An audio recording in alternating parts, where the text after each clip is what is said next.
Hola, ¿qué tal? Bienvenidos al Turracinema de Calle Mayor, propuesta de José. José, ¿qué tal? Bueno, un poco alérgico, ¿vale? Pero vamos a intentar, que espero, si tengo un poco de voz de ultratumba, no me lo tengáis en cuenta. Tengo voz de España profunda, de calle mayor, eh, de esa España oscura que vamos a hablar hoy. Yo esta película, bueno, siempre cuando estuvimos organizando, ¿no? Pues la temporada y viendo cuáles nos gustaban, yo quería traerla porque me parece una película tan magistral, tan brutal, un clásico indispensable de nuestro cine que creo que a veces se queda un poco olvidada, sobre todo porque yo creo que su director, Juan Antonio Bardem, ha Que quedado un cuidado, poco... y perdón, cuidado con mi Sí. cabeza, porque en algún momento voy a decir o Javier Bardem o voy a decir incluso Pilar, es que me da igual, Sí, o voy a es decir que, Juan Antonio otra cosa. Pero vale, sí, es sí, de no, Juan Antonio Bardem, es, que además tuvo un premio, el Gran Premio de la Crítica Internacional de Venecia, esta película.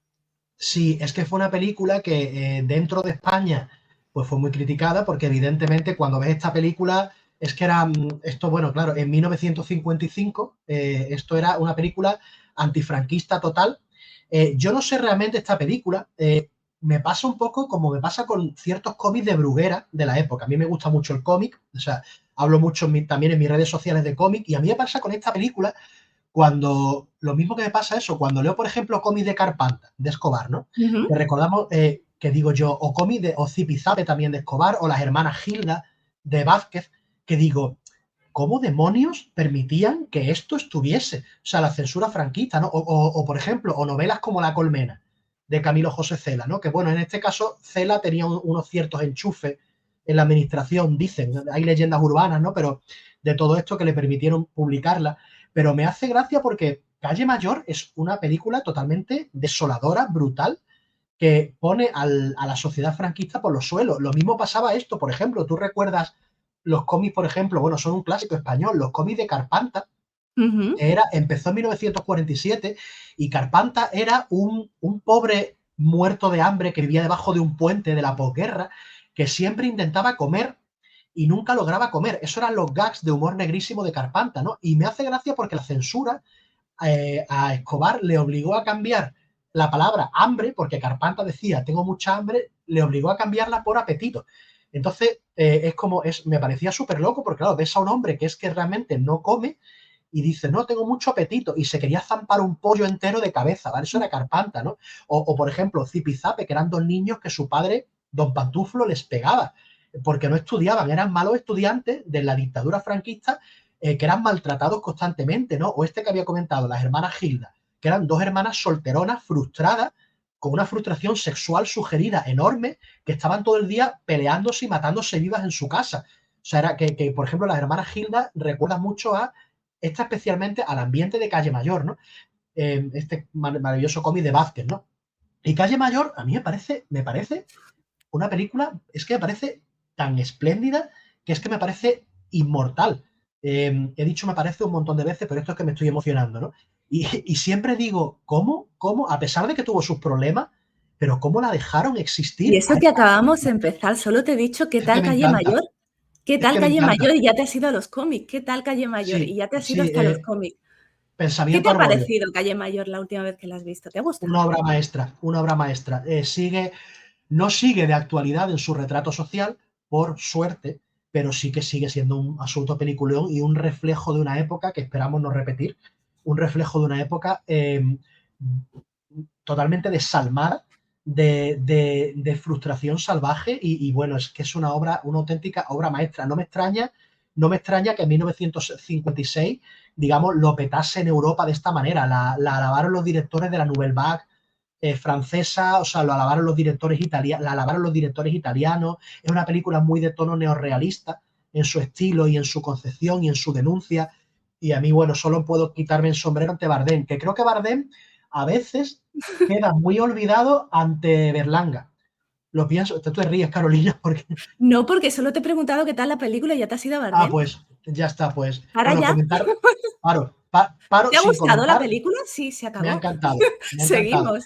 Seguimos, pero te iba a preguntar, ¿a ti no te parece que Juan Antonio Bardem se ha quedado un poco olvidado con respecto a Luis García Berlanga? que parece que Berlanga Totalmente, lo ha totalmente. eclipsado mucho más. La fama se la ha llevado, Berlanga. Aquí, por cierto, que se querían mucho y trabajaron muy bien juntos y durante mucho tiempo fueron una pareja profesional estupenda y maravillosa, pero, es verdad que él se ha llevado toda la fama y Juan Antonio Bardem se ha quedado un poco olvidado y es una pena.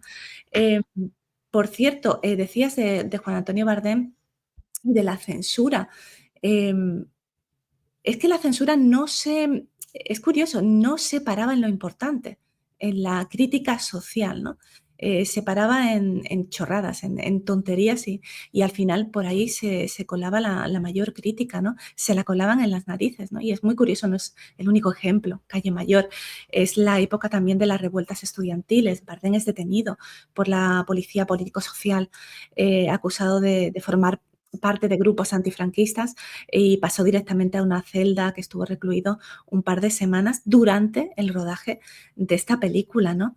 Esta película que en realidad está basada, esta historia, en La señorita de Trevélez, del año 16, que es la obra de Carlos Arniches, y luego Edgar Neville la lleva en el 36 al cine, la lleva a hacer una película basada en la obra de teatro de Arniches, y ya en el 56 Bardem elimina completamente el tono cómico de La señorita de Trevélez y si hay algo en esta película es amargura, ¿no? Y hace Calle Mayor, ¿no? Por cierto, hay una versión de La señorita de Trevélez en Radio Televisión Española, en la web, que está Pepe Bódalo, Luis Varela, Jaime Blanch, Fedra Lorente, ¿no? Esas versiones teatrales que hacían, es muy curiosa. Si alguien las quiere ver, está por ahí. Y también hay producción francesa, por eso vemos tantos actores franceses aquí. Yo no sé si a ti te llamó la atención ver al protagonista Federico, que es Yves Massard, por ejemplo, o Tonia, que también es una actriz francesa. Sí, se nota que la película es española, pero muy internacional. La propia Betsy Blair, Ujú. que es la protagonista, casi más que José Suárez, pienso yo, que ella era estadounidense. Además, he leído perseguida por el macartismo. O sea, bueno, es Sí, una sí. de las cosas que tú has estado colgando esta semana también. Eso, lo he pensado, digo, ahora he leído que Lo he leído de en ti. el Curra Cinema. Sí, Sí, lo he ella leído estaba en de la ti. lista de McCarthy, sí. Sí, y sí, yo creo que también por eso ayudó a que la película también tuviese esa proyección internacional. Tal vez tuvo más proyección internacional que otras de la época o que otras que tuvo también, que fueron muy importantes de Berlanga, ¿no?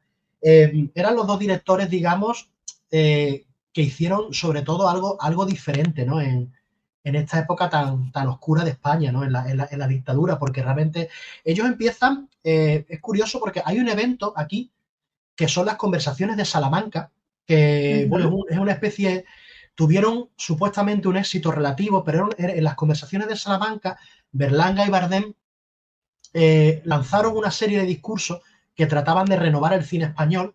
Además, ahí en 1955, el año de la película, Ujú. en pleno franquismo, y la verdad creo que fueron bastante valientes. Y ahí Bardem dio un discurso, lo tengo aquí apuntado Sí. en este libro, que eh, en la parte del discurso, había una frase famosa del cine español, pero lo pronunció Bardem, que dijo: el cine español es políticamente ineficaz, socialmente falso, intelectualmente ínfimo, estéticamente nulo e industrialmente raquítico. Eso lo dijo Bardem en las conversaciones de Salamanca. Soltar esto en esta época, pues oye, Sí. eran dos personas bastante valientes. Y esto además, cuando tú ves el cine español de la época, esto se corrobora totalmente. Primaba el cine comercial, la comedia comercial, muchas películas para las divas de la canción española, Ujú. que la gente, esto lo comentaba mi padre nació en 1949, digamos, se comió de niño toda esta época, y él recuerda que la gente iba a ver a las grandes divas, o sea, a las grandes divas del cine, no iba ni al director, ni a la película, y él recuerda que la gente no sabía ni quién era Berlanga ni quién era Bardem. O sea, entonces era pues, como cuando se iban a ver, por ejemplo, las películas de Marisol. La gente iba a ver la Ujú. película de Marisol, ¿no? Pues esto, ¿qué pasa? Que Bardem y Berlanga supieron utilizar, por ejemplo, en Bienvenido Mr. Marshall, que la tengo aquí un momento, que aparece una Ujú. de las divas de la canción, un momento que lo voy a ver bien. Es que he olvidado el nombre. Bienvenido. Es que lo tengo aquí, no quiero hacer mucho ruido con el teclado porque he olvidado el nombre de ella, ¿vale? Pero ella es Lolita Sevilla, ¿vale? Sí, Vale, Lolita Sevilla, que era protagonista de una de las protagonistas de Bienvenido Mr. Marshall, sí, en la lo que época, querían hacer, eso es curioso, porque lo que querían hacer al principio, al menos con Bienvenido Mr. Marshall, era una especie de sátira de una Andalucía profunda y folclórica, y salió algo completamente distinto. Por eso está ahí Lolita Sevilla. sí, y es que la gente iba a ver a Lolita Sevilla y tal vez a Pepe Isbert porque era un cómico, pero la gente iba a ver, la gente no estaba pendiente ni de que eso era una crítica, ni de que si los americanos venían para ayudar a Europa, ni de nada, la gente estaba pendiente, ahí sale Lolita Sevilla, que va a cantar, y en segundo plano sale Pepe Isbert, que es muy gracioso. Ya está. O sea, no era entonces, pero ellos utilizaron bastante, supieron jugar bastante con la censura de la época y la censura comercial, porque también no todo el mundo, incluso aunque te dejasen hacer Calle Mayor, no todo el mundo estaba dispuesto a producírtelo en España, por eso Eso también es, había una sí. producción internacional, ¿no? Y, y bueno, creo que les debemos muchísimo a Bardem y a Berlanga. Y Berlanga lo tenemos que traer, ¿eh? Alguna vez también. Ya tenemos que, Pues ya sí. le estoy dando vueltas.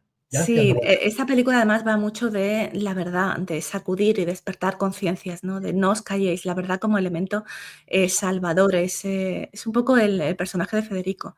Por cierto, Sí. hablando de censura, la voz en off del inicio es una voz impuesta por la censura. Vamos a empezar con actores, porque yo creo que ya te he desacelerado, porque tú antes de entrar a los turracinemas estás muy acelerado. A mí me gusta Ah, desacelerarte y centrarte. Vamos a ver, los actores. José Suárez, ¿no? Que es el personaje de Juan, vamos a empezar por él, que quiere una chica rica, quiere casarse con la hija del notario, ¿no? Que es una característica principal que él tiene, aparte de la cobardía, es la ambición. Pero Juan es un cobarde, es un personaje cobarde, muy cobarde, es demasiado cobarde para decirle que no a los amigos, ¿no? Es ¿cómo, antes de seguir con José Suárez, cómo dirías tú que es la historia de esta película? ¿Es una broma entre varios amigos, ¿no? Para gastarle a la solterona del pueblo y hacerle creer que se va a casar, ¿no? Y bueno, luego dejarla plantada y reírse de ella en el baile del pueblo, ¿no? sí, yo Sería, creo que es sería una, eso. sí, sí, y yo creo que es una historia sobre todo, y además se menciona en la película, es una historia sobre el aburrimiento de toda dictadura. Mm, Reinaldo Arenas, el famoso escritor cubano, sí. gay, él era gay, él estuvo en los campos de concentración de gays. Y ahora que lo dices, Es lo decir, interpretó Javier, ¿no? Javier Bardem interpretó a lo Reinaldo. interpretó, Sí, claro, lo interpretó Javier Bardem en la adaptación de Antes que anochezca. Su, no- correcto. eh, su novela, que es una novela, Reinaldo Arenas, es una novela absolutamente espectacular, Antes que anochezca. Y en Antes que anochezca, que narra pues, cómo él es perseguido en Cuba por ser gay, o sea, por las Ujú, autoridades de Fidel Castro, él en esa novela dice que sobre todo las dictaduras lo que son es aburridas, profundamente aburridas, que las dictaduras no toleran la diversión ni el humor, nada más que, o sea, entonces esto se aplica realmente a mm, todas las dictaduras. Yo creo que las dictaduras son aburridas y la España de aquella época, sobre todo además la de provincias, la de esta ciudad mesetaria sin nombre que está aquí, que no sabemos dónde está, la ciudad era una mezcla se rodó una mezcla entre Cuenca, Palencia y Logroño, por cierto. Lo que vemos al ujú, principio es Cuenca, sí, todos los exteriores grandes son Cuenca y el resto está hecho con calles de Palencia y de Logroño alternadas, ¿no? Pues en esta ciudad, o sea, es una ciudad que yo creo que valía por todas las ciudades españolas en aquel momento, porque incluso la capital, esto se ve en La Colmena de Camilo José Cela, que es también de los años 50. La Colmena se publicó en 1951. Yo creo que España era sobre todo aburrida. No había futuro, no había, o sea, ninguna manera de salir adelante, ¿no? Salvo en lo que era el sobrevivir y el tener para comer y ya está, no podías decir nada, no podías. Entonces yo creo que la película eh, una disección del aburrimiento que te lleva a ser cruel, que te lleva a ser cínico y que te lleva a toda la podredumbre moral de esta época. Porque insisto, incluso Madrid, que era una gran ciudad, que era la capital, Madrid era beata, oscura y también aburrida. Esto se ve en La Colmena. Y creo que esto es esta disección perfecta de la falta de miras total. Entonces lo he dicho bien, ¿no? La historia es esta, la de una broma. A ver, Sí, estábamos hablando de Juan. Juan es demasiado cobarde, para decir la verdad, ¿no? Es demasiado cobarde sí. para admitir lo que siente por la prostituta, incluso. Es un ser profundamente cobarde y maduro que siempre busca el camino fácil y alguien que llegue y le solucione el problema. Además, de hecho, cuando las llenas de sus amigos le dan una solución que a él le va a salir más o menos bien parado casi al final de la historia, ¿no? Él la acepta todo menos tener el coraje de decir la verdad, ¿no? También tiene rasgos muy, muy infantiles, muy poco maduro, sus ambiciones, los amigotes, sus necesidades primarias, todo lo enfoca hacia su persona, ¿no? No tiene la madurez suficiente para ver más allá, para ser menos egoísta. Lo quiere todo, como un niño, ¿no? Como un niño pequeño, y por eso digo que no es un adulto, que quiere salvarse, quiere ser feliz porque cree que tiene derecho a ello, ¿no? De hecho, Tonia, que es la prostituta, que ahora vamos a hablar de ella, le dice más adelante: creí que eras más hombre, más sincero. Eh, José Suárez me da mucha pena que ya casi nadie lo recuerde, tío, porque casi nadie Mm, recuerda a José Suárez, ni a sí. tantos y tantos actores españoles, galanes o no, protagonistas o secundarios tan maravillosos que ha tenido nuestro cine. Este asturiano de Oviedo que hizo tan estupendos papeles en Brigada Criminal, en Condenados, Calle Mayor. Después de Calle Mayor se le abre el mercado italiano y también el mexicano. Y su última película era La Trastienda y 2 años después hace también un papel en la serie de Curro Jiménez.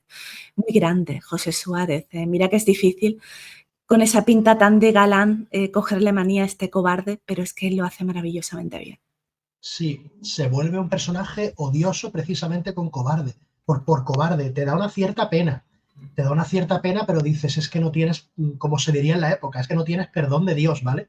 Eres un Mm. pelele de tus amigos. Una cosa curiosa más, la amistad en la película como está retratada. O sea, bueno, no podemos decir palabrotas, ¿no? Diga, pero sí que son unos amigos de porquerías, ¿no? Digamos, son unos amigos horribles, también como las amigas de ella, como las amigas de Isabel que aparecen en un Ujú. momento que, o sea, son amigos, auténticas malas influencias, malas personas, totalmente pérfidos, hipócritas, o sea, es una vida provinciana totalmente cerrada y claro, él queda víctima de todo esto. O sea, Ujú. su único amigo que es buena persona es Federico, que ahora hablamos de él, ¿no? Pero es el único amigo suyo que es una buena persona. Pues vamos a hablar de él, Federico, que es el filósofo, el amigo, Federico Rivas, que lo interpreta Yves Massart, pero está doblado por Fernando Rey, que no sé si te has fijado que ese pedazo de voz de Federico Rivas es la de Fernando Rey y impone Sí, mucho, ¿no? Es la voz de la conciencia, es un pepito grillo, no es la única vez que Bardem utiliza un pepito grillo en sus historias. Se harta de decir, di la verdad durante toda esta historia, es la única solución y finalmente dice, oye, si no la dices tú, lo haré yo diré la verdad a esta chica, ¿no? Cuando Juan se justifica y dice que no puede decirle la verdad a ella, por ejemplo, porque le va a hacer daño y porque va a ser peor, porque bueno, pues porque ella es feliz creyendo que me quiere, ¿no? Y Federico le responde, cuidado, que eso es vanidad por tu parte, que me llamó mucho la atención cuando la vi ayer de nuevo. Es valiente cuando se enfrenta a las llenas de los amigos, y digo llenas con todo el significado, esas risas que tienen, que ahora luego si quieres hablamos de los amigos. Y yo creo que Federico representa un poco la cultura, esa España distinta, donde deben estar puestas nuestras esperanzas o las esperanzas del momento, ¿no? Alguien culto, buena persona, que no va a seguir al rebaño si no está de acuerdo con lo que hacen. Él es el único que se queda fuera del club de alterne, esperando a que los otros están bebiendo, cantando, jugando, acostándose con las prostitutas, ¿no? Él tiene esa voluntad y esa personalidad, ¿no? Él no va a seguir al rebaño. Federico es el ejemplo de lo que debería ser un hombre libre, culto, maduro y moderno, y representa también una salida. De hecho, ese ambiente tan claustrofóbico tiene una salida que son sus idas y venidas, su llegada al tren, a la estación de tren, ¿no? pero por desgracia todo ese mundo está fuera de esta ciudad de provincias, ¿no? Sin embargo, hay algo ya casi al final, cuando le habla a su otro colega y le dice que creo que tú lo estabas comentando, no sé si antes de entrar a hacer esta grabación o ahora lo has dicho, él siente que Madrid es falso, que las luces de neón, todo eso es falso, es una fachada y que la verdadera España está ahí, en las capitales de provincia y más allá, en el campo, ¿no? Eso es lo que no se puede ignorar. Mi país, dice, está en las pequeñas ciudades y en el campo. Y lo único que se puede hacer, y yo creo que aquí está hablando Bardem a través de Federico, es reflejar lo que está pasando. No podemos hacer otra cosa, no tener miedo a decir la verdad, es lo más honesto. ¿Tú crees, Carolina, que Federico se llama Federico por Federico García Lorca? Podría Porque yo ser. creo que sí. Yo creo que sí. Fíjate lo que estabas comentando. Lorca en su vida, además sabemos que Lorca, por desgracia, tuvo una de las peores muertes posibles de los intelectuales y artistas del siglo XX en España. Lorca era una persona que estaba bastante frustrada con Ujú. la España de su momento y él estaba frustrado incluso ya desde, bueno, claro, él no llegó a vivir la dictadura, él estaba frustrado con la España de la República, que también era muy frustrante, ¿no? Ya no solo porque él fuese gay, porque además también él estaba condenado al amor en secreto, o sea, al amor en pensiones, al amor en cuartos oscuros, en la época, o sea, que era a estar totalmente apartado de la sociedad, ¿no? Pero Sí, él también, pero no tanto, ¿eh? Sí, pero no sí, tanto. no, Mucho, sí, Federico era tremendamente libre en ese sí, sentido. tremendamente, No se ocultaba como muchas otras personas que por sí, desgracia se tenían que ocultar. Federico era muy sí, libre en ese sentido. Cada vez lo, se fue sintiendo y sintiendo más libre. Por desgracia terminó como terminó. sí, él realmente era muy libre, pero por ejemplo, muchas de las parejas que él tuvo no. O sea, él tuvo Sí. bastantes desengaños amorosos porque estuvo con gente que luego se acabó casando con una mujer para aparentar, Mm, algo muy calle mayor también.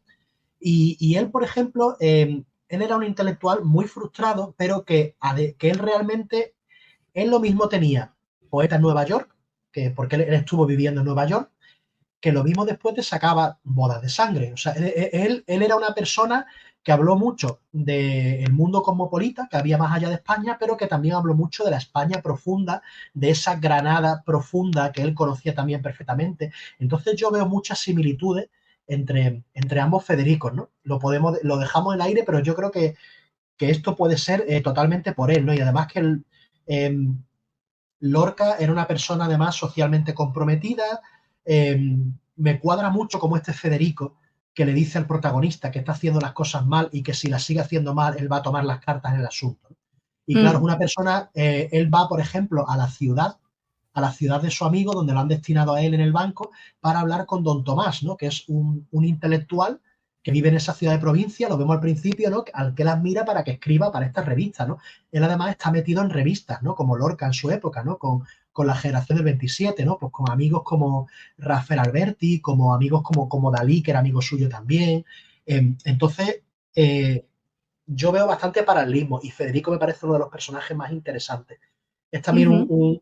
un personaje, un faro de esperanza en una España totalmente rancia y beata a más no poder. Sí, vamos a pasar a la otra cuota francesa, que es Tonia, que es Dora Dole, que tiene un doblaje de María Ángeles Herranz, estupendo además. Y esta, si no me equivoco, es su primera película. Es otra actriz francesa, como el personaje de Federico, y es otra voz de la conciencia para Juan, del que está perdidamente enamorada, y ese es su drama. Ese es el drama de esta prostituta. Ella sabe que es un canalla y un cobarde, y además sabe el estigma social que tiene ella encima, que jamás si llega a interesarse por ella siquiera Juan se lo va a expresar siquiera, ¿no? Además con lo cobarde que es. Es curioso porque Isabel no sabe cómo es Juan, pero Tonia sí lo sabe. Sabe cómo es perfectamente y se enamora de él. Es un gran personaje, Tonia, está muy bien escrito. Es que todos los personajes están muy bien escritos por Bardem. Bardem escribe el guión de esta película. Ella misma se explica muy bien cuando dice: lo único que podemos hacer las mujeres es esperar en las esquinas, en los portales, paseando por la calle mayor, detrás de las ventanas. y luego además se pone a llorar, ¿no? Y es curioso porque Federico lo único que le sale decirle a Tonia es suerte, porque no puedo hacer nada más por ti, ¿no? Ojalá.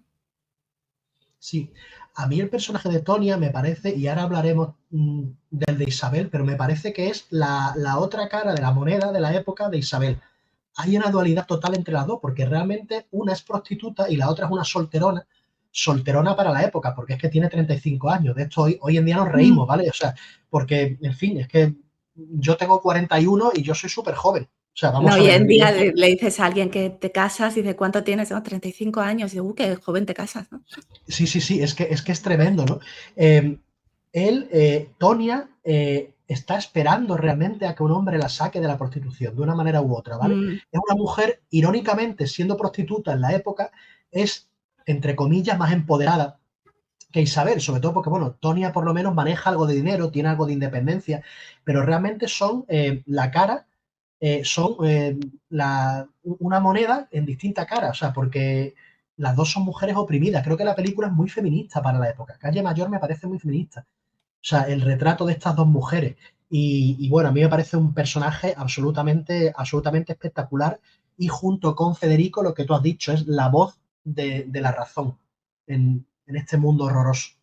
Sí, una voz de la conciencia, más bien, yo lo veo así. Y luego, Betsy Blair, que la dobla, Elsa Fábregas, que es esta mujer, es Isabel, ¿no? Betsy Blair y Juan Antonio Bardem, que se conocieron en el Festival de Cannes, que él formaba parte del jurado y ella presentaba Marty, por la que estuvo nominada al Oscar. Aunque Bardem ya la había visto antes en Doble Vida de Cukor. Y tenían ideas políticas muy, muy parecidas y él estaba enamorado de la actuación de ella, le gustaba muchísimo y la convenció para venir a España a rodar Calle Mayor, que ya no estaba muy convencida, eso de venirse a España de repente a un país con una dictadura y tal, no estaba muy convencida, pero él la convenció, ¿no? Y bueno, ella estaba también, como hemos dicho antes, en la lista negra de McCarthy. Y poco antes de empezar el rodaje, pues Bardem es detenido, ya lo hemos dicho, tras unas revueltas. Y bueno, pues recibe Betsy Blair muchas presiones para continuar. Y ella no quiere continuar sin él. Ella va a verlo a la cárcel, dice que, lo tengo por aquí, dice, recuerdo los uniformes de los guardias que eran ridículos y que casi me hacen reír si la situación no hubiese sido tan seria. Recibía muchas presiones para continuar, así que empecé a comportarme como una caprichosa estrella de Hollywood. Así que la negativa de la actriz, de Betsy Blair, más algunas críticas internacionales, provocaron la puesta en libertad de Juan Antonio Bardem. Y bueno, ya está, fabulosa en el Festival de Venecia, obtiene una mención especial por su personaje de Isabel en Calle Mayor. Y es que a mí me llega mucho la actuación de Isabel. Hay una parte donde ella dice, no es malo quedarse soltera, lo malo los niños solamente, que me gustan muchísimo, ¿no? Es que Isabel es adorable, es adorable. Otra cosa que lo estábamos comentando mucho, el personaje de Isabel que le ayudaría es trabajar, porque claro, Isabel no trabaja. Su vida es la misa, las obras de caridad, las asociaciones, los clubs, pero nada más, porque en este momento tampoco era nada raro que no trabajase, era lo lógico. Esto no le ayuda a verse más realizada y válida, ¿no? A ganar autoestima. La madre le dice, bueno, es que tú eres una señorita, tú no debes trabajar. Las tías le decían, pero ¿qué va a decir la gente si tú trabajas, no? Tiene un círculo que más bien es una prisión, que se lo dice Chacha, esta chica que tienen en su casa, ¿no? Eh, Le dice que, bueno, que tiene que encontrar a alguien, que tiene que vivir, que ella tiene que vivir, se lo dicen 2 personas, Chacha y Federico, al final, ¿no? Em, Hay una parte en la que Isabel le cuenta a Juan, como un secreto: "¿Sabes lo que hago? Sueño que soy azafata, debe ser bonito", ¿no? Isabel es una soñadora, se ve en cómo, besa luego a Juan cuando le dice que lo ama, ¿no? Porque ha esperado mucho tiempo para vivir este sueño y lo dice además con una ansiedad desbordada, ¿no? O desbordante, no sabe cómo, no quiere controlar lo que siente cuando empieza a besar a Juan, porque ahora puede expresarlo, ahora que se le ha declarado, además, pues son oficialmente novios, que esa es otra, ¿no? ese es el espacio seguro donde ya no hay dudas y ella está deseando expresar todo lo que estaba reprimiendo durante tantos años, ¿no? Ese amor, ese cariño, lo que tiene dentro, ¿no?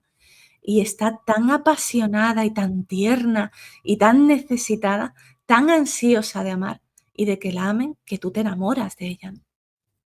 Sí, a mí me parece, eh, además yo tengo anécdotas familiares relacionadas con todo esto, porque en mi familia hubo personas que no pasaron, por suerte, lo que pasó Isabel, pero sí que, por ejemplo, viene, por ejemplo, mi tía, la de Ceuta, que hablamos de ella, comenté Poltergeist. el poltergeist, sí, La la tía, que la tenía famosa tía Lola. mi famosa tía Lola, la que tenía en la casa las máscaras venecianas, y Sí. cuando yo iba a pasar las vacaciones a Ceuta yo no podía, yo por la noche tuve que quitar las máscaras venecianas porque a mí me daba miedo de niño, porque era un puñetero horror, ¿vale? Las casas de la época, ¿vale? Las casas de los primeros 80. Ella, por ejemplo, aquí la mandaron, ella vivió algo parecido, eh, porque ella no se estaba acercando a los 30 años, ella vivía en Málaga con sus hermanas y con su hermano. Ella era hermana de mi abuela y ella no se estaba casando y sus hermanas sí. Y entonces su familia, o sea, mis bisabuelos, que además preocupadísimos porque en la época no casarte era terrible, una deshonra. No tener hijos era otra deshonra. Y trabajar, como has dicho, para una mujer era otra deshonra. Entonces mi tía no podía trabajar, no encontraba marido y entonces ya ella estaba, la tenían ya harta de pasearla por el centro de Málaga a ver si le salía algún pretendiente, ¿vale? Entonces, como no había manera, la mandaron a Ceuta. O Ahí sea, porque arriba, me la estoy imaginando, pero tía Lola, calle Larios arriba, calle Larios abajo, Calle Larios pasando. era muy eso, muy, pues Calle Larios sería como la plaza mayor de la ciudad Dios mío, o esta. sea, qué horror lo que estamos hablando, qué cárcel y qué, Es, fíjate el vocabulario que tú acabas de emplear, porque lo has estado escuchando durante mucho tiempo. La mandaron La a mandaron, sí, sí, la mandaron la mandaron. a Ceuta, a Cuenca o a donde Sí, sea. sí, La mandaron. la mandaron, pero porque es que, claro, esto era mantener a una hija, o sea, que no tenía marido, era como, o sea, primero monetariamente, segundo, cuando los padres muriesen, ella se tenía que ir a vivir con alguna de las hermanas o con su hermano, que tenía Claro, un es que hermano tú que era, imagínate lo retorcido, no la dejaban trabajar, pero era un gasto. pero era un gasto, claro, claro, y ellos además, ellos estaban, mis bisabuelos estaban muy rayados porque además se les había muerto un hijo con 10 años. Uno de los Oh, hermanos, en la época, el niño apareció resfriado por la mañana y por la noche estaba muerto. Esto era muy de madre la mía. época. Entonces ellos encima estaban ya mentalmente destrozados de vamos a perder a nuestra hija Lola porque no va a tener dinero, no va a tener un marido, la van a mirar mal, la vamos a condenar a la soledad, porque en aquella época no tener pareja era estar solo. Entonces la mandaron con unas primas a Ceuta y además que fue Ujú. la crueldad de la época, fue de no vuelves de Ceuta hasta que tengas marido. Exiliada, tío, exiliada. Exiliada. Y resulta que es que, y esto se ve mucho en la película, se iba a ligar a la iglesia. O sea, a la iglesia se iba a ligar. Ibas a lo mejor con tu madre, o con tus primas, o con tu tía, o con quien fuese. Y entonces mi tía Lola fue con sus primas de Ceuta, y en una iglesia de Ceuta, a la salida, le entró mi tío Pepe, que él sí era ceutí. Y ya se casaron, y ya mis bisabuelos hicieron, uff, ya está casada, la última que nos quedaba. Pero que esto es una vida muy triste, ¿vale? Pero claro, se ligaba en la iglesia, y en la entrada de la iglesia él le preguntó, usted no es de Ceuta, ¿verdad? Y ella dijo, no, yo soy de Usted, Málaga. usted es nueva, no la tengo vista. Usted, sí, usted es nueva. Y entonces, claro, cuando llegaba una nueva, a ella Qué no le horror. costó pero además es horrible. Y a ella no le costó trabajo, digamos, encontró pretendiente relativamente pronto porque era nueva. Entonces, cuando alguien llegaba nuevo, nueva, esto se le ve también en la película. Lo que tenemos con el personaje de José Suárez. Es nuevo y todo el mundo está fijándose para cazarlo, ¿no? A ver si puedo cazar a Sí. mi hija con el nuevo que trabaja encima en el banco, que en esa época trabajar en un banco, es que además mi tío de Ceuta trabajaba en un banco. Entonces era cazar a alguien que trabajase en un banco, eso era. Entonces, esto es el retrato certero en la película de una sociedad machista absolutamente horrorosa, horrorosa. Entonces, tengo una historia bastante similar, ¿vale? A mi tía, por desgracia, les pasó que no pudieron tener hijos y entonces lo machacaron Ujú, socialmente, ¿vale? O sea, como no ujú, pudieron tener hijos, no se sabe, en aquella época no se sabía si era por ella, por él, por los dos, pero no pudieron ujú. tener hijos. Entonces, esto era otra razón de machacar. Era una sociedad basada en machacar.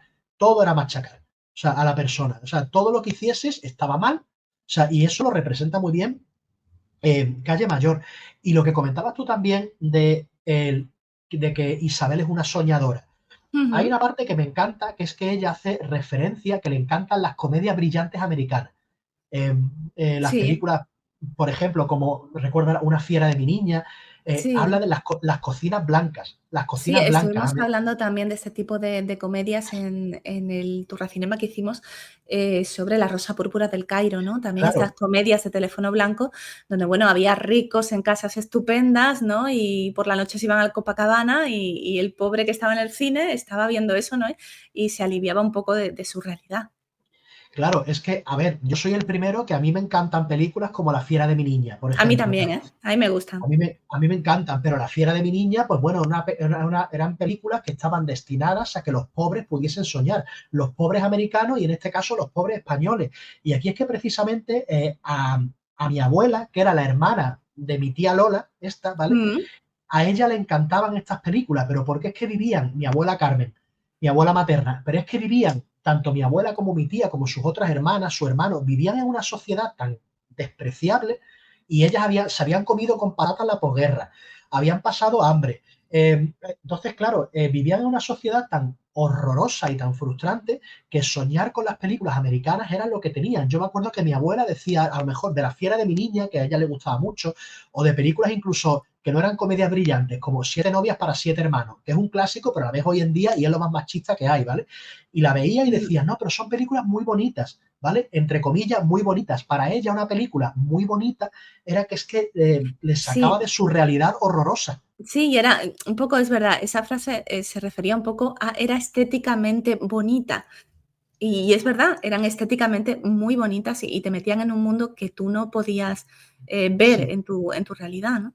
sí, y eran vamos a ver, las cocinas blancas, esas, que, vamos a ver, las cocinas españolas, yo recuerdo cuando era niño que quedaban reminiscencias de esas cocinas, pues con el mítico botijo ahí, la ristra de ajos colgada, pues Sí, estaban muy lejos de las cocinas blancas de la fiera de mi niña, ¿vale? sí. Y de esas películas. Entonces, claro, ellas soñaban, o sea, porque no les quedaba otra cosa. Era una sociedad muy triste. Y eso es verdad que lo vemos también, lo que has comentado, en La Rosa Púrpura del Cairo. Soñaban los americanos, soñaban los españoles, ¿no? Y claro, Isabel, ¿qué le queda salvo soñar? Es que no le Ujú. queda nada. Si es que es la vida, es la muerte en vida. Es la muerte en Sí. vida. Y luego, vamos a pasar a los amigos, ¿no? Que son, lo he dicho ya más de una vez, pero es verdad que son unas llenas totalmente impersonales, con esa risa tan desagradable. De hecho, si tú te fijas, no se les da una historia o un contexto. Son como, o sea, sí, son impersonales, son como duendes o demonios malvados pululando alrededor de la historia y soltando comentarios horribles como está ya muy vista, esta, ¿no? Esta se queda para vestir santos, qué gorda se ha puesto esta con el matrimonio, esta es de fuera, esta tiene aspecto de cómica, que yo creo que eso es un guiño a la película, a su propia película Bardem de Cómicos, que es una película estupenda. Sí, Esta se queda para vestir santos, ¿no? Que creo que ya lo he dicho, que es una frase que era muy de la época, ¿no? Qué raro este que anda solo, que lo dice también. Esto creo que lo dice Juan por ahí, se lo dice a Federico. Este anda solo siempre, es raro, ¿no? sí, Cuando son jóvenes, pues em, pueden pasear, ¿no? Si no se casan, que se encierren y no den la lata, ¿no? Que es lo que le dicen un poco a Isabel.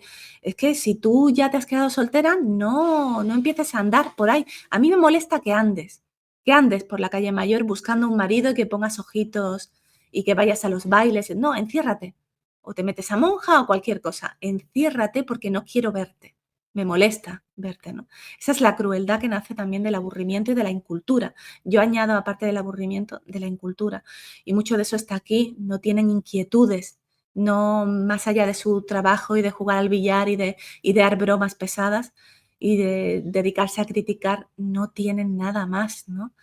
Em, yo creo que gracias a los amigos también esta película refleja un carácter, en esta historia un carácter, algo de carácter universal.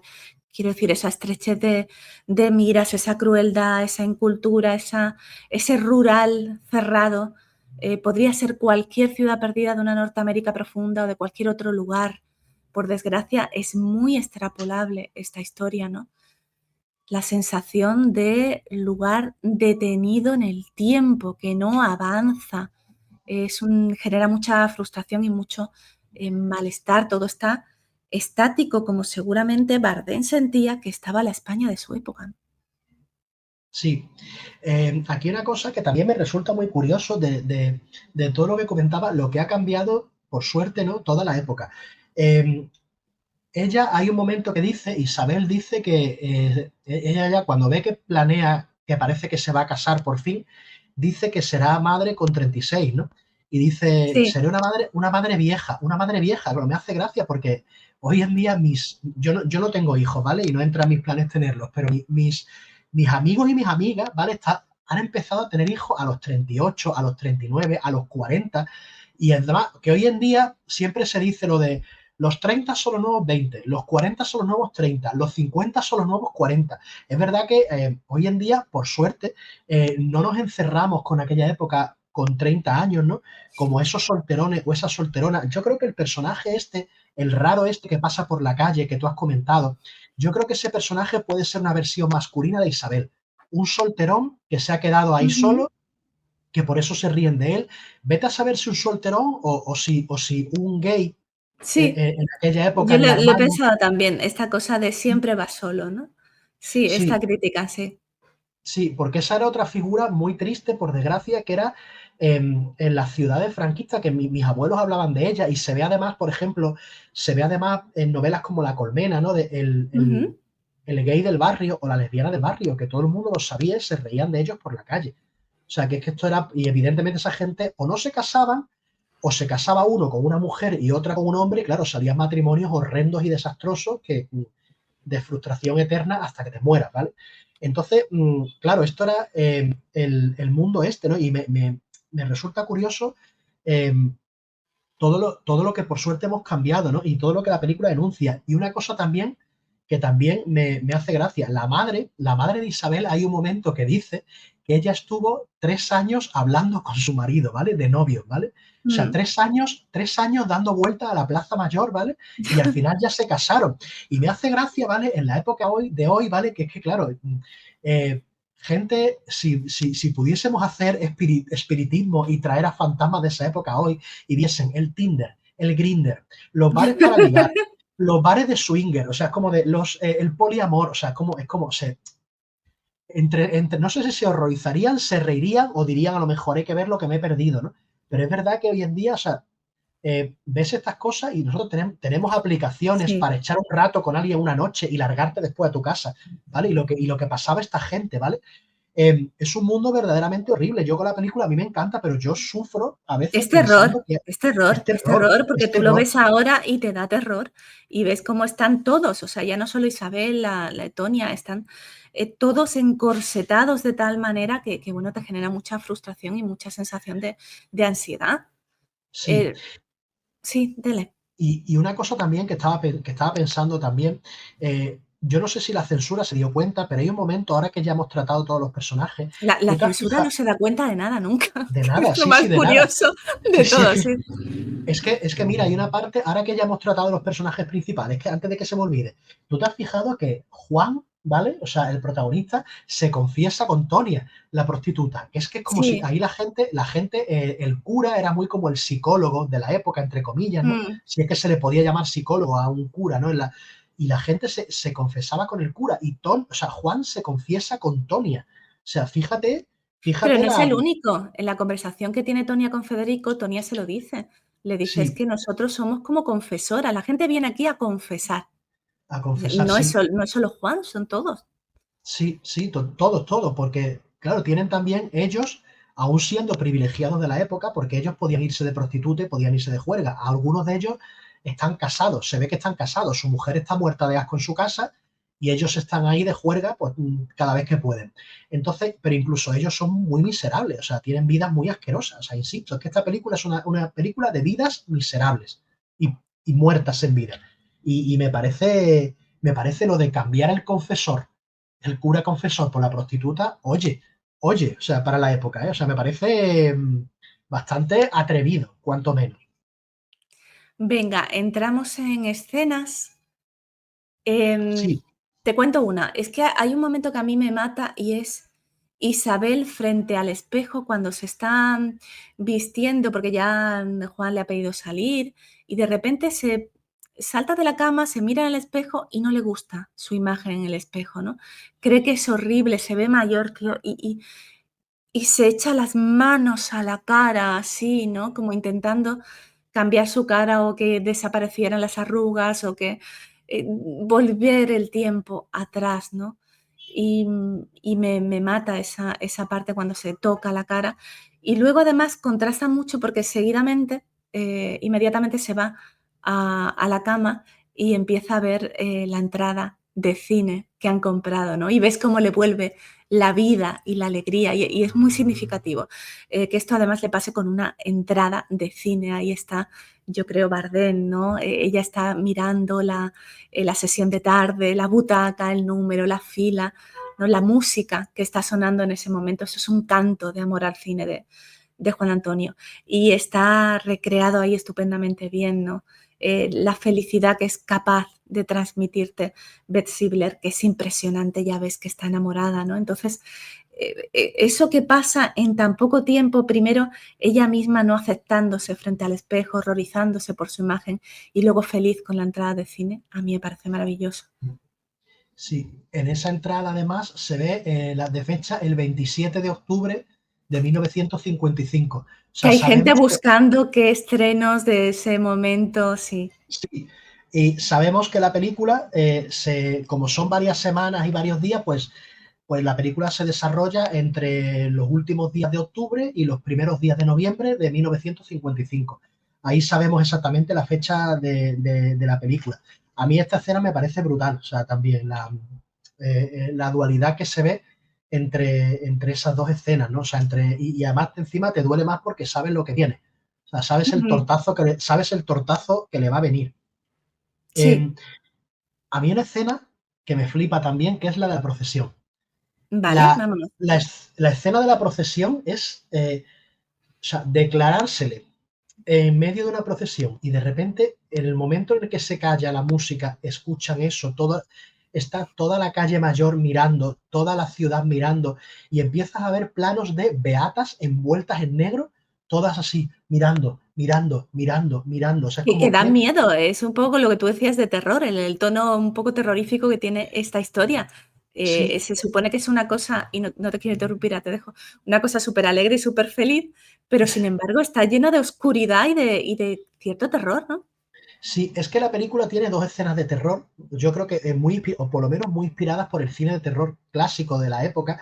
Una de ellas es esta, que es que a mí me parece estremecedora, pero además tiene un simbolismo brutal de, una vez más, esa España rancia, beata, pacata, horrorosa, cotilla. O sea, la España también de Entrevisillo, de Carmen Martín Gaite, que eso será, bueno, será la novela, será varios años después, ¿no? Pero que también Ujú. habla de esta España. Hay otra, otra escena que es la de cuando llega la revelación, cuando Federico ya le dice a Isabel todo lo que está pasando, que estamos en la sala de fiestas de la ciudad, del casino, del club. Estamos antes de que la fiesta tenga lugar. No hay nadie. Hay una persona allí que está Mm. como preparando cosas y ya está. Y Federico se lo dice. Y entonces de repente empieza un piano de película de terror con pim, pim, pim, pim, Ujú. pim, pim, Sí, pim. Es muy Hitchcock también. O sea, me sí, recuerda a sí, sí, sí. Psicosis, ¿vale? Mm. Y encima ese piano combinado con esa sala de fiestas, que es sala de fiesta de casino de ciudad provinciana antigua, con las lámparas de araña, las columnas, el suelo embaldosado, Me recordó al baile de Carrie, por Sí, el tono de también, terror, por el tono de también, terror, me recordó a eso, sí. sí, es que es totalmente terrorífico porque es el piano de película. A mí me recuerda el terror clásico, ¿no? El Drácula, Mm. el hombre lobo, el Frankenstein de los años, del cine de los años 30, el terror este, porque además que también la sala de fiestas, antes de que empiece la fiesta, en esta penumbra y con ese piano, es que se transmuta en una mansión de película de miedo. O sea, es totalmente una mansión de película de miedo, el escenario te cuadra, ¿no? Y a mí me parece absolutamente espectacular. Y Una escena, estamos además, volvemos porque estabas en la procesión. Ah, sí, bueno, estaba bueno, ¿Ves? la Es que no te procesión acuerdas ni de casi, dónde estabas, me encanta. no, casi que ha terminado. La procesión casi que ha quedado comentada y enlazado casi. Porque estaba, la procesión me parece igual de película de terror. Es que parecen, Sí. fíjate, si es que algunas parece, la versión esta de El jorobado de Notre Dame de Charles Lawton, o sea, recuerdas que Ujú. esa que Charles Lawton fue Quasimodo, es que las, las beatas parecen jorobados, ¿vale? O sea, Sí, es que sí. parecen, o parecen de estos, o sirvientes del doctor Frankenstein que se parodió después en el jovencito Frankenstein, por cierto, que la comentamos al principio, nuestra primera temporada. O sea, es que recuerda eso, las sirvientes del doctor Frankenstein que están así, en Ujú. plan, o sea, de verdad que es terrorífico y Observando, atentas, a ver qué va a pasar atentas ahí. y Además encima que, bueno, sigue, sigue. ¿no? Y encima con una virgen de fondo. O sea, es que encima Sí, Juan Antonio Bardem se recochinea en parodiar lo religioso. O sí, sea, sí. insisto, yo no sé cómo no se dio cuenta nadie de esto. De verdad que la censura la haría Mortadelo y Filemón, vaya, porque es que en serio, o sea, es que esto no tiene, no sé, de verdad, si es que está tan claro en la cara de que me estoy riendo de las costumbres religiosas españolas, la procesión, o sea, la Semana Santa, que es algo tan sagrado todavía hoy para tantas Bueno, personas. no sé Y si Bardem se está riendo, riendo. no sé si exactamente riéndose, pero desde luego sí, llevándolo un poco a la sátira o a las incongruencias que hay entre digamos, el subtexto que hay detrás, ¿no? Y lo que parece, ¿no? Él Sí, además es que si tú te fijas se va declarando en off, no le oímos, pero vemos cómo cambia la cara de ella, ¿no? Hasta que luego ya le dice ese te quiero gritando, que coincide con que el sonido vuelve y bueno, pues a él se le oye gritar te quiero, ¿no? Se está santificando de alguna forma esa declaración, ese bendita tú eres entre todas las mujeres que están coreando todas y él se va y ella termina cantando y después de la declaración es curioso porque después de declararse él se va a acostarse con Tonia, que la siguiente escena es la del prostíbulo. sí, es que es ironía todo el rato. Es que es ironía todo el rato. Esta película es una tras otra y una burla tras otra. Es muy, aunque es muy dramática, mira, a Juan Antonio Bardem he leído también que lo acusaban de no tener sentido del humor. Tal vez a lo Ujú. mejor porque se le comparó mucho con Berlanga, porque evidentemente, a ver, Berlanga se dedicó más a la comedia y Juan Antonio Bardem se dedicó más al drama. Pero yo creo que Juan Antonio Bardem en esta película sí tenía sentido del humor. Lo que pasa es que era un humor muy negro, muy retorcido, muy paródico y muy bufo. O sea, esto es que esto era una parodia total, o sea, todo el rato. O sea, parodia de la institución Sí. eclesiástica, de todo, del régimen, mezclándolo Ujú. eso con recursos de película de terror. O sea, es que esto, de verdad, que es Sí. brutal. O sea, Juan Antonio Bardem tiene siempre un tono muy, o casi siempre, un tono muy, muy amargo. Luego, hay otra escena que a mí me gusta mucho, que es cuando vemos a los dos protagonistas, cada uno se está solapando, se están solapando las escenas y cada uno está haciendo una cosa, ¿no? Los vemos por separado, ella está feliz, no, es que no se puede transmitir más felicidad por parte de Betsy Blair y un enamoramiento más puro también cuando se despierta por la mañana y está en su cama y está nombrándolo, está llamándolo, ¿no? Y él a la vez está en la pensión dando vueltas como un gato enjaulado, agobiadísimo, y cada vez que ella lo nombra, lo vemos nombrarlo en la otra escena, que ella está feliz y a ella le gusta cómo suena el nombre de Juan y ella repite en su cama, Juan, Juan, y él a la vez se va sintiendo cada vez más agobiado, ¿no? Y, y bueno, ese solapamiento entre una escena y otra me parece maravilloso, es que está magníficamente bien reflejado cómo las paredes de la habitación de la pensión a él se le van haciendo cada vez más y más estrechas, ¿no? Me parece que refleja muy bien cómo se están sintiendo el uno y el otro. Sí, y además fíjate una cosa, el cuarto de él en la pensión es un poco expresionista, tiene una disposición muy rara. O sea, Sí, es verdad. sí, está como un pasillo, es un cuarto medio pasillo hundido hasta una ventana y hay otra ventana a la izquierda, ¿vale?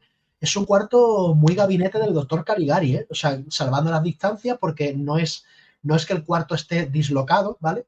No, Como pero el a cine mí me parece un expresionista. poco un cuadro de Bangkok. Yo lo pensé cuando lo vi. También, Me parece un cuadro también, de Van también. Gogh, una Sí, habitación de estas que él pintaba, sí. sí, sí, sí, sí, es como, pero con el tono ese oscuro, Mm, que representa eso también, ¿no? Es, los interiores de la película creo que también representan mucho la oscuridad de esa ciudad de provincia, ¿no?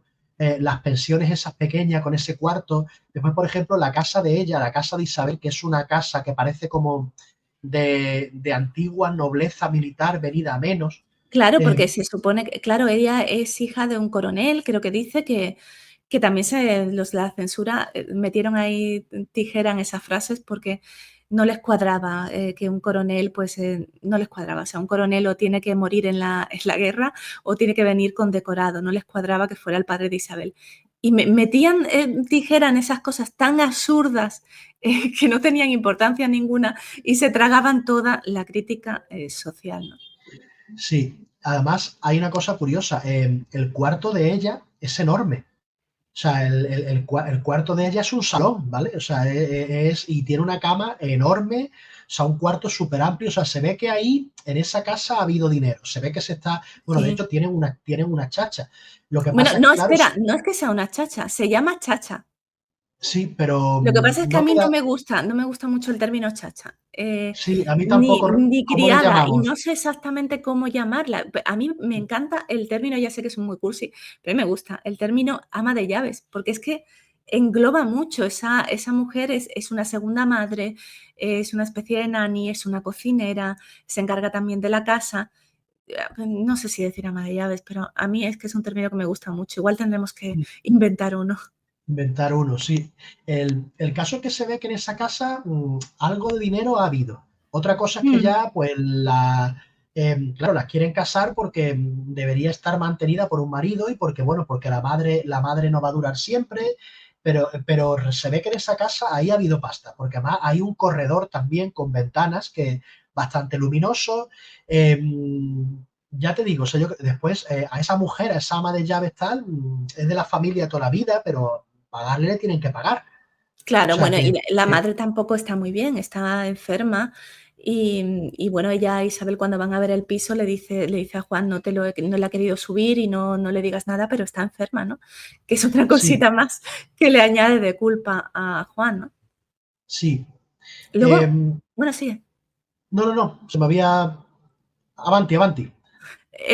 Que me gusta mucho otra escena, que es cuando pasean juntos y vemos cómo Isabel es de nuevo aceptada en sociedad. O sea, una de las cosas que sucede con Isabel es que es apartada, o sea, ya es estigmatizada como solterona.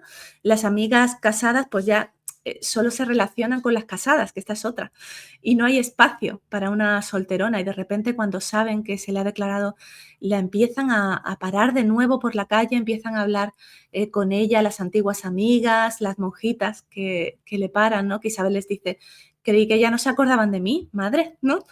Y una señora además que viene con un marido: "Ay, hija, qué alegría, ¿es este? Ay, anda, menuda joya se lleva", tal. O sea, todo esto, que es como la vuelta a la vida de Isabel, ¿no? Porque a Isabel nadie la para por esa calle si no, tiene novio, ¿no? No puede ser más horrible todo. Hay un momento que le dice esta mujer: "Ay, qué menuda mujer se lleva, tu trabajito te ha costado, ¿eh?". O sea, es que son ese tipo de frases que están ahí metidas en el guión que te quieres morir cuando las escuchas, ¿no? Em, no puede ser más horrible todo, de verdad. Me encanta que hay una imagen justo después de este paseo que dan los 2 donde se ven los seminaristas, que me parece algo, precioso, ajustadísimo de genio en el guión, porque ya nos lo han dejado al principio, de boca de este intelectual que va a ver Federico, al principio, que está aquí como exiliado también en esta, ciudad de provincia. Dice: "Hay 3 cosas que son el diapasón de esta ciudad, los seminaristas de tres en tres por la Alameda, las campanas de la catedral y la calle Mayor". Y aquí nos coloca Bardem a los seminaristas de tres en tres paseando por la Alameda, ¿no? Como diciéndonos: "¿No os acordáis que os hablé de ello?", ¿no? Es que está muy bien escrito el guión de Bardem, muy Sí. bien escrito. Y más detalles que me encantan. Hay una parte cuando ellos se están besando entre los árboles, hay un seminarista que los ve y se queda como, ¡oh! Y los mira así como y se une corriendo al grupo. O sea, me hace mucha gracia. Y otra también que me hace gracia, que es el cura, hablando de seminaristas y sacerdotes y tal, el cura que está en la pensión también. Hay un momento que están hablando los dos amigos cuando ha venido Federico y el cura entra y le dice a Federico, gente de la ciudad, trasnochadora y depravada.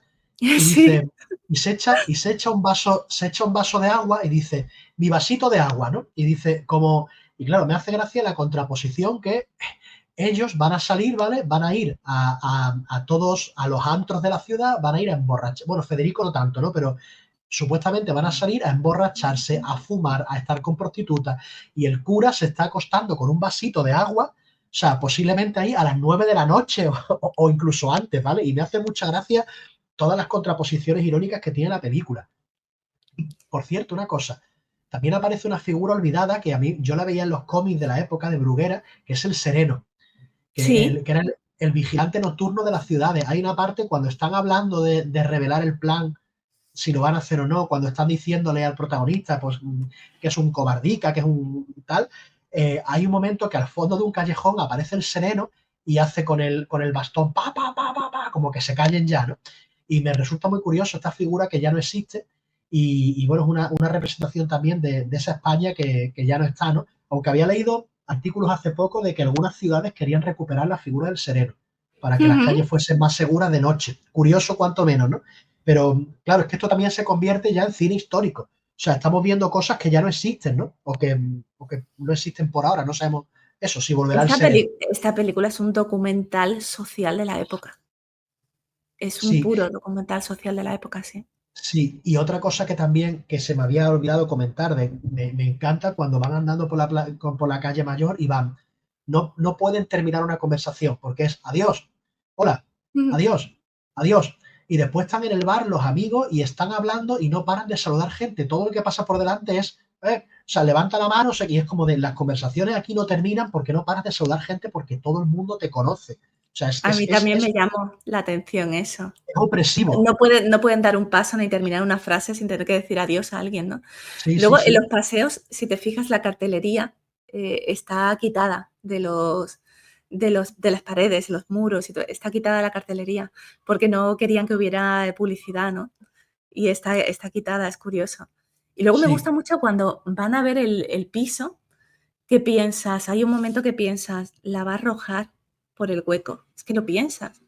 Y va a decir que ha sido un accidente mientras están viendo el piso en obras y mientras ella está enseñándole el piso, además, está diciendo: "Aquí, puede ir la habitación de los niños, aquí pondremos esto, aquí pondremos aquí pondremos lo otro", y ella dice porque no le ve a él muy entusiasmado, y ella dice: "Perdóname, es que hablo mucho, ¿no? Estoy empezando a vivir ahora, tengo que quererte mucho y muy deprisa". Es esa urgencia por demostrar, em, amor que tiene alguien que piensa que se le ha negado durante mucho tiempo y que ya va tarde, ¿no? Y por eso sí, Isabel es tan especial, ¿no?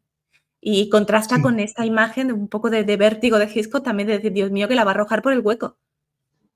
Esa escena es estremecedora. Yo recuerdo que la primera vez que la vi pensé, a lo mejor la película de repente gira ahora hacia el noir Ujú. porque verdaderamente la empuja. O sea, porque bueno, seguro hay crímenes, los crímenes cotidianos, ¿no? Que a veces son así. O sea, tú verás, pero pensé, pero no, al final no gira hacia el noir. Y yo creo que mejor, realmente. Creo que la película si hubiese girado hacia el noir, habría, digamos, tirado por otro camino así de golpe y no, yo creo que claro, es que eres un cobarde. ¿Sabes? ¿Cómo va a empujarla? Si es que no tiene. Él además desaparece, o sea, no sabemos ni dónde acaba él. O sea, él se quita de en medio, se esfuma, o sea, totalmente. Él contempla varias opciones. Él, contempla, fíjate, todo menos decir la verdad, que es lo que le están diciendo, Federico Sí, y Tonia desde el principio. Em, Él contempla varias posibilidades. Está la de matarla a ella, está la de matarse a él y está la de huir. Y realmente coge la del cobarde que es, la de huir. sí. Es que eso, Juan es un personaje, además que se deja llevar por la marea. O sea, sin personalidad ninguna. Como tantas personas de esa época. También las Sí, dictaduras crean esos caracteres. O sea, las estaba dictaduras crean. pensando perdón, sigue, sigue. Sí, no, que las dictaduras crean a personas sin personalidad. cualquier dictadura en general. La gente está acostumbrada a que viva por ella y ya está. Es que estaba pensando, se me ha cruzado ahora en la cabeza un detalle que hay que también me mata de Isabel, que es cuando está explicando, cuando está hablando con Chacha y le está explicando, yo es que creo en la ley de la compensación, ¿no? Y que por eso está tan asustada, de que está siendo demasiado feliz y eso significa que algo malo va a llegar para compensarlo. Está asustada, ¿no? Y me estremece, aparte porque tiene razón y porque sabemos qué es lo que le va a pasar, ¿no? Por esta concepción tan culpable dentro del catolicismo y del cristianismo, de que cuando te sientes feliz, no te lo creas, o sea, no nos lo merecemos. Entonces tú te tienes que sentir culpable siempre por algo y algo va a pasar para ponerte en tu sitio. Sí, eso es algo además que creo que se sigue arrastrando en la España de hoy, por desgracia. Creo que es una reminiscencia de ese cristianismo rancio del sacrificio. Pasa, por ejemplo, en los entornos laborales. O sea, hay mucha gente que si no ha sufrido ese día en el trabajo, aunque lo haya hecho todo y haya terminado pronto, es que no ha hecho el trabajo bien. O sea, eso está metido dentro Ujú. de mucha gente todavía, ¿eh? O gente que si en la vida, si algo, creo que eso además es muy español y que creo que es una costumbre que deberíamos ir quitándonos, que es si no lo has pasado mal haciendo algo o si algo te ha salido bien a la primera o un proyecto que has hecho y te ha salido bien sin grandes problemas, es que es como que algo está fallando porque yo no lo he pasado mal. Y eso está No, todavía sí, enraizado mucho en la mentalidad española, pienso, ¿eh? Es no de las eres pocas cosas que han quedado. sí, no eres merecedor de lo bueno que te pase, ¿no? En resumen. Sí, Hay sí, también algún vamos ya al final de la sí. película. O Yo venga, tengo ahora venga. después, no, después cuando termino, una semblanza rápida de Juan Antonio Bardem, comentar un poco su carrera, que se me había saltado al Vale, principio. es verdad que no hemos Lo hablado comentamos mucho al final. de la carrera de Juan Antonio Bardem. Sí, Em, la parte del final, la escena del baile, cuando Federico le dice la verdad, hay un momento en el que ella está sufriendo ese shock, porque está sufriendo un shock, en el que ella de alguna manera lo sabía. Me da a mí esa sensación en la cara de Betsy Blair, que en algún lugar de su ser ella sabía que era una mentira. Lo temía, ¿no? Son estos miedos que tenemos todos, que ella refleja, que hemos hablado de él ahora mismo, a Chacha diciendo algo malo me tiene que pasar porque no es normal que esto todo me vaya tan bien, ¿no? Está muy bien representado además lo que es un shock, esta disonancia cognitiva, esta sensación de irrealidad, de querer que no te esté pasando algo, ¿no? Yo he sufrido 2 en mi vida y los recuerdo perfectamente. En tu cabeza, en tu percepción, todo va como a cámara lenta, ¿no? Como vemos aquí, en tu cabeza dura igual, dura lo mismo que dura aquí, ¿no? En la realidad no, pero en tu cabeza dura lo que le dura a Isabel, ¿no? Sí, sí, ¿qué ibas a decir?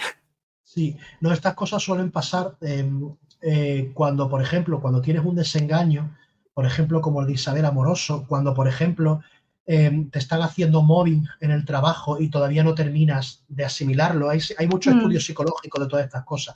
O cuando, no sé, cuando un buen amigo o una buena amiga, pues, no sé, a lo mejor ha pasado de ti y tú todavía no terminas de asimilarlo. Hay muchos hoy en día se habla de estas cosas y se tratan, ¿no? O sea, hay como una especie de umbral antes de pasar a ese desengaño, ¿no? O a ese, digamos, trauma del que después tienes que sí, recuperarte y sí, todo. sí, es que es como tu mente es como que te dice, esto va a acabar en un sitio, pero tú, quédate aquí un tiempo, quédate en Sí, asimilarlo un tiempo. Lo que pasa es que, te quedas demasiado tiempo, ese es el shock.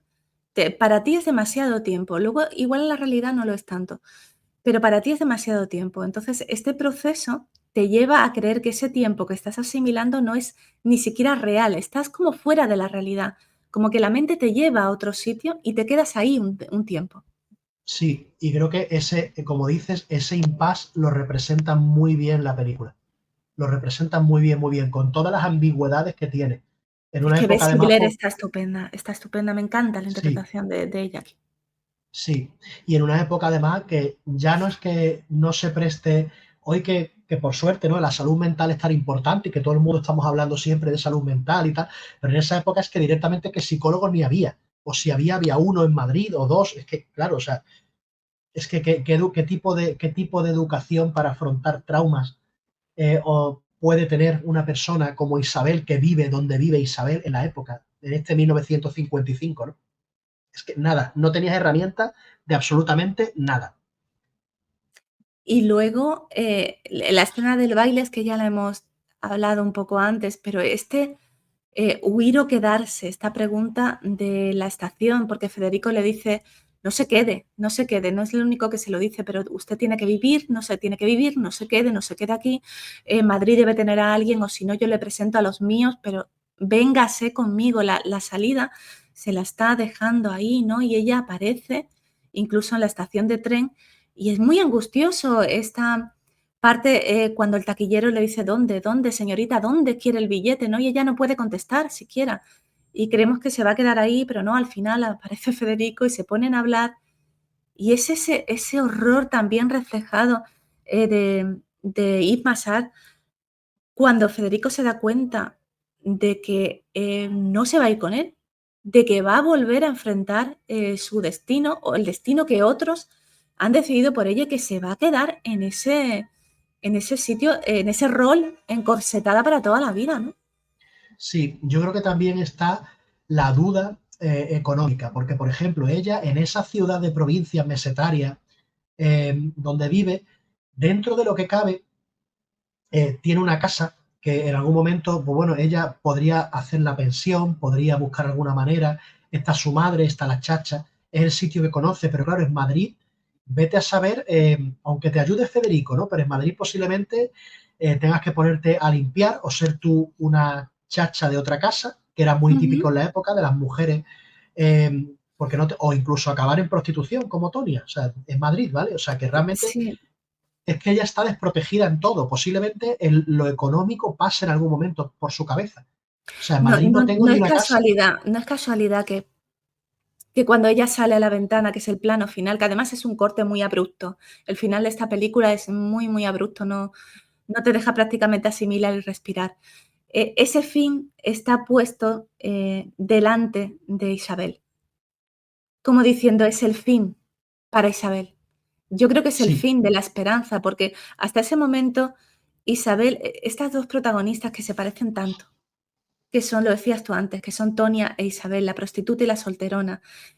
Ambas están atrapadas en sus roles y ambas aún tienen esperanzas, porque la prostituta se sigue enamorando, está enamorada de Juan, tiene esperanzas de que alguien se fije en ella, de que alguien la saque de ahí, sigue esperando, es lo que le dice a Federico. Solo podemos esperar. Y Federico le dice: "Suerte", pero sigue esperando. Pero a mí me da sí, la sensación de que la vuelta de Isabel es un fin a la esperanza. sí. Y una cosa también, qué habría pasado con Juan? Yo creo que lo más seguro es que hubiese vuelto a Madrid, porque si es No tan le echamos cobarde, de menos siquiera, yo no le echo de no, menos, ¿eh? no, es que es un personaje tan, en realidad, tan cobarde y tan fostiable, porque es que, pero, eh, Pero pero yo creo fíjate que que lo más, está perdona, está tan bien escrito que yo sé que no sí, se ha matado y sí, sé que simplemente ha huido. Ya no solo yo creo porque me que lo diga Antonia y me lo diga Federico, porque entre ellos lo hablan y dicen: "No, no, nosotros conocemos a Juan", y me están diciendo a mí como espectadora: "Juan no se ha matado". Pero es que yo también lo conozco porque el personaje está muy bien escrito. Entonces, sí, yo sé que no es capaz de eso y que simplemente ha huido como el cobarde que es. sí, yo creo que posiblemente habrá vuelto a Madrid, que era su ciudad, que allí tendrá su familia, que por lo menos que allí estará y que Madrid es una ciudad muy grande, incluso en la época, para que no lo encuentre nadie de esa ciudad en la que él estuvo en el banco y creo que ya él desaparece. Posiblemente en Madrid se encuentre otra vez con Federico, que Federico y además otra cosa también importante, creo que al huir también abandona a Tonia. O sea, porque Sí, creo que a él sí le gusta Tonia. Lo que pasa es que, sí, claro, le lo gusta de seguro. sí, y creo que él también no solo abandona a Isabel, a la que no quiere, él a Tonia la deja también tirada a la vez. O sea, un plano como el de Isabel, de Tonia a lo mejor en la puerta del prostíbulo, también frente Mm. a la lluvia, habría sido espectacular también la película, porque él las abandona a las dos. Sí. Antes de pasar, porque no vamos a dejar sin hablar de Bardem a este Tour al Cinema, de un poco de la filmo de Bardem para que la gente se anime también a ver todo el cine de Juan Antonio Bardem. También decir que esta película tiene una fotografía estupenda de Michelle Gelber, que me parece fabulosa. La foto de esta película a mí me deja sin aliento. José, venga, un poquito de Juan Antonio Bardem. Bueno, normalmente siempre lo comentamos el director cuando es la primera vez que lo tocamos, ¿no? Antes, pero no se me he puesto a hablar, lo hemos puesto a hablar, y yo tenía aquí una pequeña semblanza de Juan Antonio Bardem. Juan Antonio Bardem, como hemos comentado, fue básico junto con Berlanga en las conversaciones de Salamanca. Al principio del programa hemos reproducido esa frase final. Él empieza con Berlanga y dirige esa pareja feliz. Ujú. Los dos empiezan haciendo un cine social que poco a poco se va separando, como hemos dicho, Berlanga más en la comedia y Bardem más en el drama, ¿no? Él es co-guionista, como hemos dicho, de Bienvenido Mr. Marshall y de Novio a la vista. Y él empieza su primera película ya después grande, es Muerte de un ciclista, que por cierto se la podríamos traer en un programa futuro porque esa película es Sí, brutal. la he visto hace Muerte de un poco, ciclista, además, que me parece muy significativo el cambio de tono, porque, sobre todo en la parte del romance, porque en Muerte de un ciclista, Javier Bardem digo, Javier, ¿ves? Se me iba a ir. Juan Juan Antonio Antonio, Bardem, verás que no lo llamaré Pilar en algún momento. Juan Antonio Bardem, lo que te hace es retratar, con muchísimo cinismo esta historia de amoríos, más bien, no de amor, ni siquiera de amor, de amoríos entre Lucía Bosés y, ostras, se me ha ido este gran galán del cine. Dios te lo mío, digo, que te es lo digo. maravilloso, por Lo Dios. tengo aquí, Alberto que te lo, Closas. ¿Alberto Closas? te lo digo ahora mismo. Creo que sí. Alberto Closas, sí, Claro, Alberto Alberto Closas. Closas. Pues esta historia la trata Juan Antonio Bardem con muchísimo cinismo, pero aquí, en Calle Mayor, yo veo un Bardem romántico, sobre todo en el personaje de Isabel, y veo un cambio de tono grandísimo. Sí. A él le han echado en cara muchas veces precisamente un cambio de tono después de Calle Mayor, porque justo después de Muerte de un ciclista viene esta ya Calle Mayor, que ya la hemos desglosado ampliamente. Eh, y hay un momento que precisamente él se vuelve hacia un cine bastante más comercial, ¿no? Ujú, Después de Calle Mayor tiene películas como La Venganza, que es una película de conflictos en el campo, que creo que está bastante interesante, que ha quedado muy olvidada de él. Y después, a mí no me parece tan mala, pero adaptó al cine las sonatas de Ramón María del Valle Inclán. ujú. La película se llama Sonatas. Esta película le dieron hasta el carnet de identidad. De hecho, François Truffaut, que había lavado su filmografía anterior, llega un momento que dice Bardem est mort, Bardem ha muerto, ¿vale? Yo creo que François Truffaut se pasó un poco, ¿vale?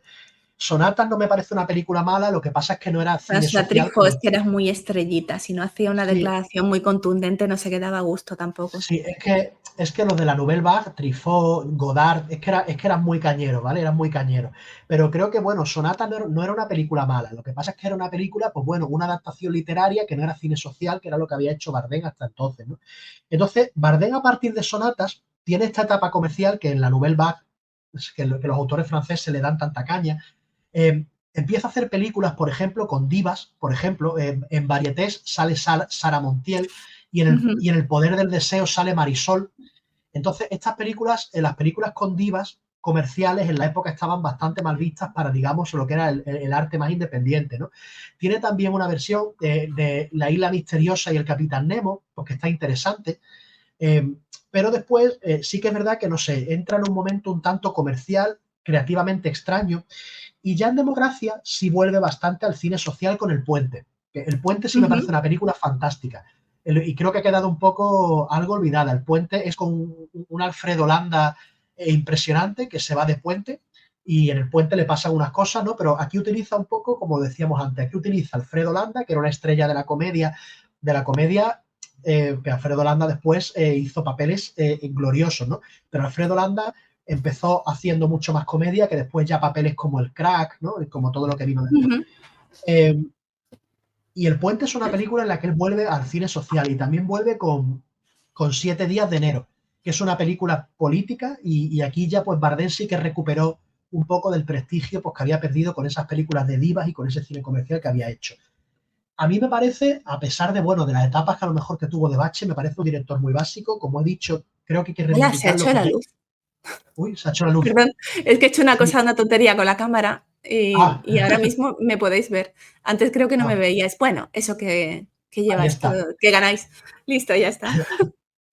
Y eso, en resumen, creo que Bardem ha quedado bastante, digamos, apartado por lo que es Berlanga. O sea, tal vez Berlanga ha sido más famoso, ha tenido más éxitos, tal vez Berlanga ha tenido una carrera más uniforme, pero yo creo que a Juan Antonio Bardem hay que reivindicarlo porque incluso películas más comerciales como Sonatas a mí me parecen dignas, la de La Isla Misteriosa y el Capitán Nemo, que es una película de aventuras, pero que está muy bien. Y yo creo que a Bardem hay que reivindicarlo. Y ahí van a quedar para siempre Muerte de un ciclista, Calle Mayor, El Puente. Sí, yo, Son, yo creo que hay son una peliculones. trilogía, para mí, una trilogía de Bardem, de Juan Antonio Bardem, imprescindibles, que es Calle Mayor, es Muerte de un ciclista y es Cómicos, que me parecen También, maravillosas. Sí, también. sí, No la me he parece mencionado, pero fundamental sí, para Juan Antonio Bardem, para conocer el cine de Juan Antonio sí. Bardem. Cierto, y gracias por recordármela, porque es verdad que no he mencionado cómicos y esa es Es también espléndida maravillosa y en su primera es muy etapa. personal, es una película muy personal que tiene mucho que ver con su vida, además, y cómo él entendía el mundo del arte, ¿no? Y de la actuación y de la dirección y de todo. En fin, Sí, nos y vamos bueno, ya, ¿no? Porque ya nos hemos vamos hecho ya. Calle Mayor. Me alegro Sí, mucho de que me la hayas recomendado. Me la recomendaste, creo que yo la vi ya el año pasado, la he vuelto a revisionar para ver para hacer este tour a cinema, pero me ha encantado, me ha gustado muchísimo Calle Mayor. Y la descubrí gracias a ti, así que gracias. pues me alegro mucho y bueno, espero que también que os guste, que os haya gustado o que os anime a verla a quienes no la habéis visto, porque es una obra maestra de la filmografía española. Para mí es indispensable y bueno, ojalá que hayáis disfrutado este programa con nosotros aquí, un programa más de Turracinema. Bueno, pues nos vemos, os mandamos un beso y un abrazo enormes. Nos vemos en el próximo Turra Cinema, que ¿podemos decir ya lo que traemos o no? ¿O esperamos? Avanti, como tú decides, Pues no, podemos venga, decirlo. vamos a dejarlo Bueno, en el vale, aire. pues ya está. Sorpresa, Entonces, sorpresa. Bueno, sorpresa. en las redes iremos desgranando. Sí, aunque creo que tú y yo, para terminar temporada, vamos a hacer otro Turra solos, tú y yo, creo, ¿eh? Ah, sí, En los sí, demás sí. vamos a tener invitados, pero en el último vamos a estar tú y yo solos de nuevo, que ha sido un placer estar contigo haciendo este tour al cinema también, porque siempre estamos, a mí me encanta que aquí haya gente y todo el mundo aporta y además que traemos gente maravillosa que son verdaderas enciclopedias de cine que yo me quedo con la boca abierta cuando los oigo hablar y tú sé que también, pero me gusta Sí, mucho tener este espacio entre tú y yo, a veces también haciendo los tours. sí, Nos vemos. totalmente. Un beso y un ¡Mua! abrazo. Adiós. Adiós. Chao. Chao, chao.